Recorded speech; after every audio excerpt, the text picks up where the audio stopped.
Malgré l'unité organique réelle de la tête et du corps, l'Église, choisie de Dieu, aimée de Dieu, se tient à côté du Christ comme une personne indépendante, en tant que fils du Père.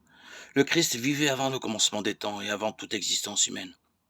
Ensuite, par l'acte de la création, l'humanité vivait avant que le Christ n'ait pris sa nature et ne se soit intégré à elle.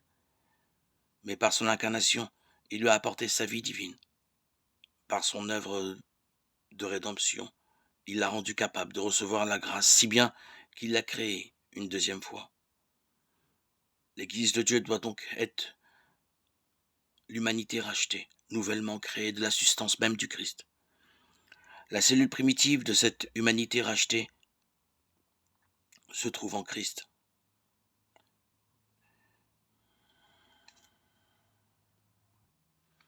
C'est en Christ que s'accomplit la purification et la sanctification du disciple. C'est en lui qu'a été offert, accordé l'Esprit Saint. C'est lui qui est rempli de l'Esprit de Dieu. Avant que le Fils de Dieu soit né,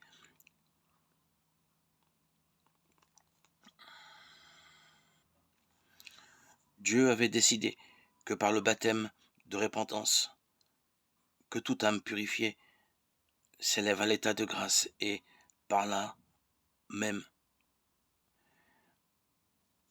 né du Christ, né de l'Esprit de Dieu.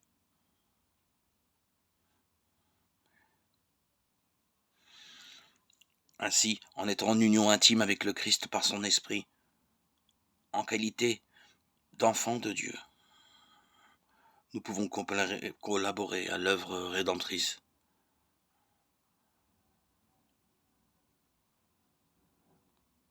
à laquelle Dieu nous a appelés.